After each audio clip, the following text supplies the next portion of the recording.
Olá, pessoal! Hoje, para dar continuidade ao tema Pedagogia Histórico-Crítica, falaremos da aplicação desse método proposto pelo professor Demerval Saviani. Lembrando que a nossa exposição está sendo feita em dois momentos. No vídeo 1, falamos da concepção do método, da sua fundamentação teórica, e neste vídeo, parte 2, falaremos da aplicação dele, como adotá-lo em sala de aula. Uma observação importante para que a gente possa entender não só o método, mas também a sua aplicação. A pedagogia histórico-crítica, ela é fundamentada na dialética, ela tem uma fundamentação teórica. Então, sem entendermos essa fundamentação, não entendemos o seu real papel. Ela se descaracteriza, tornando-se um método tradicional de ensino. Então, por isso, recomendo aqui que vocês assistam ao vídeo 1, em que tratamos da fundamentação teórica desse método. Apenas uma rápida uma revisão, para que a gente possa dar continuidade ao que está sendo tratado. Esse método, a pedagogia histórico-crítica, foi um método proposto pelo professor Demerval Saviani, professor emérito da Unicamp, e nessa perspectiva, a educação ela não é entendida simplesmente como um instrumento de transmissão de conteúdo, não envolve apenas o conhecimento científico. A educação tem um papel fundamental nesse método de conscientizar as pessoas sobre o seu papel na sociedade e no mundo. Então, de acordo com a pedagogia histórico-crítica, o papel da educação é transformar cada um de nós em agentes sociais ativos. Por meio desse método, há uma articulação entre educação e sociedade, já que é um método que se preocupa com a relação entre a escola e a realidade social. Não é pensar apenas a sala de aula, apenas o conteúdo a ser trabalhado, mas como esse conteúdo pode ser vinculado à nossa realidade. Pensar no todo, em toda a nossa realidade, né? E como a escola pode formar agentes sociais ativos de transformação. Essa é a concepção da pedagogia histórico-crítica, a sua fundamentação.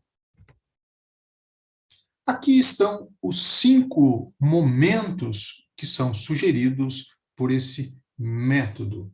Aqui, por uma questão didática, eles são colocados de forma linear: prática social, problematização, instrumentalização, catarse e prática social. Mas é preciso sempre enfatizar que os momentos devem ser articulados. Cada momento dura conforme a situação e não podem ser pensados de forma linear, ser aplicados de forma linear, mas sim de forma articulada. E por que esses 5 momentos não devem ser pensados de forma linear ou aplicado de forma linear, mas de forma articulada?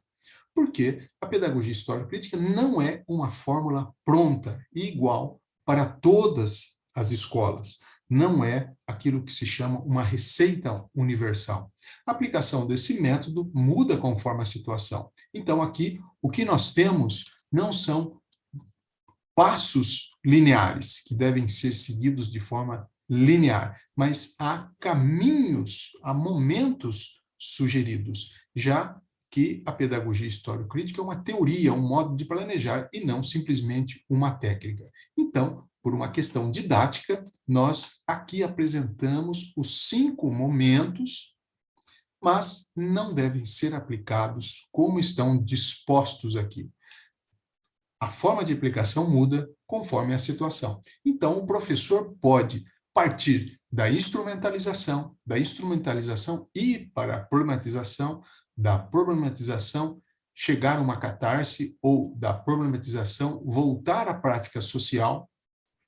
Alcançando a catarse, pode partir para uma nova problematização e etc. Apenas para exemplificar como os momentos podem ser articulados e não aplicados de forma linear. Mas veremos mais à frente como fazê-lo. Aqui, então, os 5 momentos, os 5 passos, e veremos agora cada qual. Vamos entendê-los. Aqui no alto estão postos os 5 momentos. Então, vamos aqui destacando cada um deles. Começando pela prática social. O que é a prática social aqui sendo pensada como ponto de partida? A prática social, em primeiro lugar, não é o nosso cotidiano, não é simplesmente o nosso cotidiano. O nosso horário, por exemplo, o nosso horário de almoço, a nossa ida ao trabalho. Não. A prática social aqui é pensada como a forma como nos relacionamos com a nossa realidade. Por que vamos ao trabalho?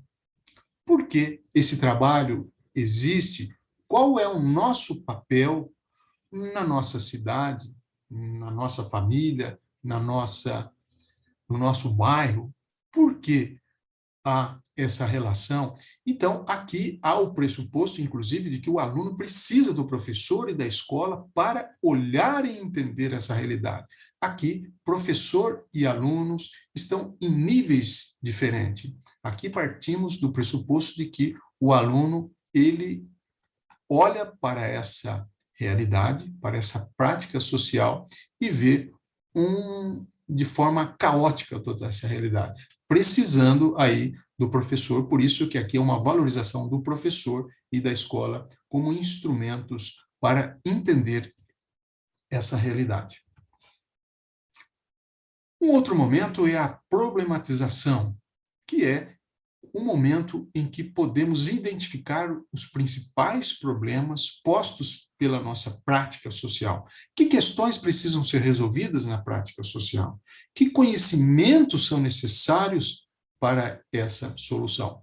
Então, aqui é o momento da problematização. O próximo passo, instrumentalização, é o momento em que o professor deve oferecer ao aluno todos os meios para que ele possa entender o conteúdo que está sendo trabalhado. E essa sempre vinculando o conteúdo com a prática social, para dar todos os instrumentos, tanto teórico quanto prático, para tentar resolver os problemas que foram identificados na prática social. E lembrando que aqui, quando se fala em instrumentalização, não é somente no sentido tecnicista, mas são de fato, todos os recursos culturais necessários à conscientização. Catarse, que é o momento mais importante do trabalho educativo. A catarse, ela é, resumindo em uma palavra, poderíamos resumir a catarse como conscientização. É o momento em que a consciência se eleva, uma nova forma de conceber o mundo de uma maneira mais crítica e fundamentada. A catarse é a transformação ao mesmo tempo intelectual, emocional, educacional, política e ética.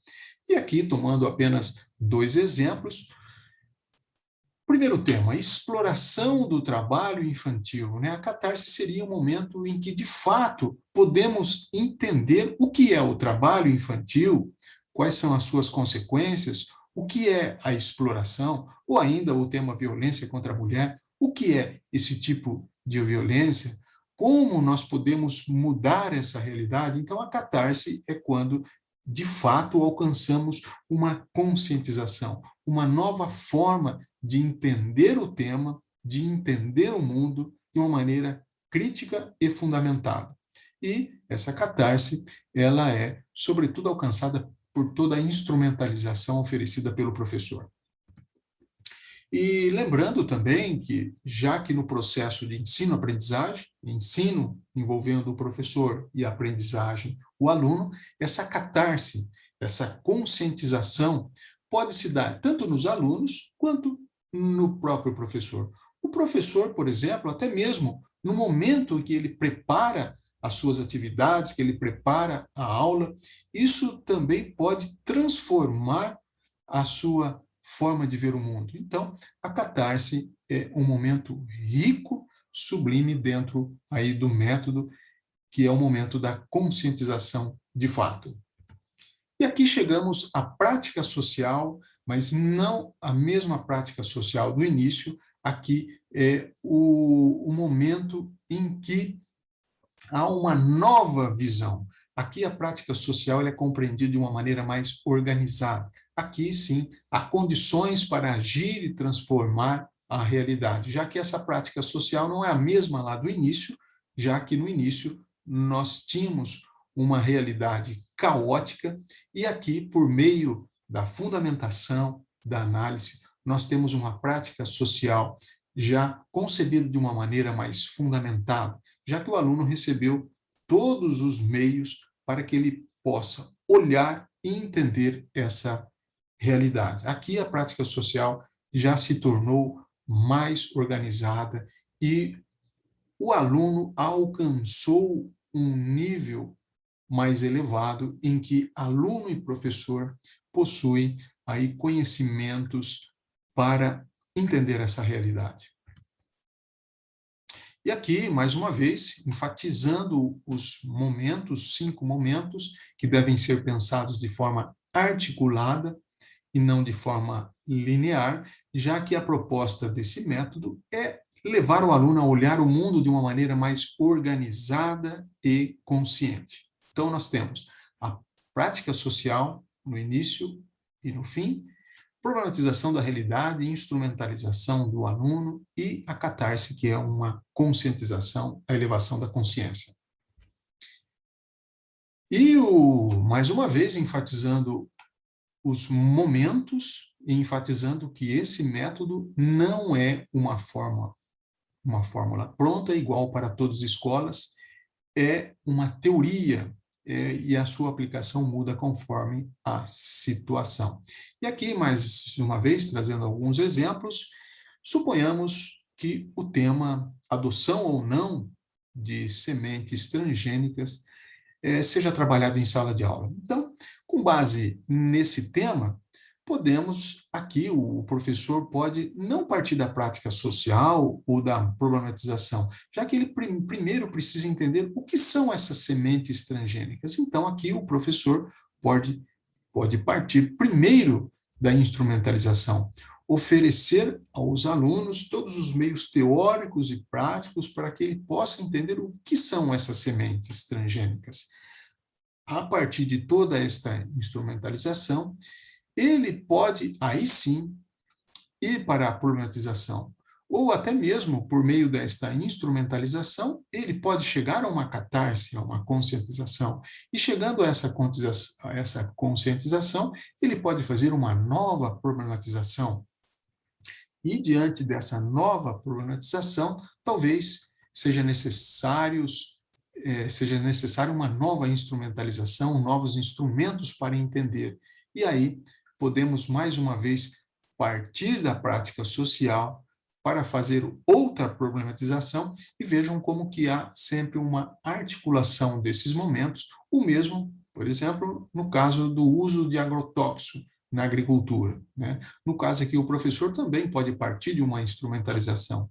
A partir da instrumentalização, chegar a uma problematização, ou da instrumentalização, alcançar uma catarse para, a partir dessa catarse, gerar novas problematizações para entender essa prática social. E, mais uma vez, olhar para essa prática social e fazer sempre o vínculo do conteúdo com a nossa realidade. Então, aqui, apenas exemplificando como esses momentos podem ser articulados e não ser trabalhados de forma linear, já que o papel sempre desse método é elevar a conscientização para tornar os alunos agentes ativos, transformadores da nossa realidade. A pedagogia histórico-crítica é uma teoria aplicável a qualquer segmento, a qualquer nível e a qualquer modalidade de ensino. Portanto, ela pode ser usada da educação infantil ao ensino superior, do ensino público ao particular, do regular ao técnico, e também em qualquer área, como matemática, comunicação, literatura e etc. É preciso apenas vincular a área à prática social global, empregar instrumentos para compreender essa realidade. Então, sempre vinculando o conteúdo com o contexto sócio-histórico. Resumindo, esse método não segue uma sequência linear de passos, uma fórmula pronta. Aqui, por uma questão didática, apresentamos 5 passos, mas eles devem ser trabalhados de forma articulada. Por quê? Porque a pedagogia histórico-crítica ela é fundamentada na dialética. Ela pensa na totalidade, não só na sala de aula, mas tudo aquilo que está ao nosso redor. Quais são os determinantes sociais? Quais são as contradições? Como pensar essa vinculação? Como pensar o ensino? Como o ensino pode mudar? Como a educação pode mudar a nossa realidade? Se não se não há articulação desses momentos, se há uma aplicação linear desses momentos, nós tiramos da pedagogia histórico-crítica a dialética, e aí ela se torna simplesmente um método tradicional de ensino. Por isso que, com base na dialética, os momentos são articulados e não aplicados de forma linear. E cada momento dura e é usado conforme a situação, conforme o nível, escola, intenções do professor. E sempre frisando que o objetivo central desse método é a elevação do nível cultural das massas para entender e transformar a nossa realidade. É isso, pessoal. E bons estudos!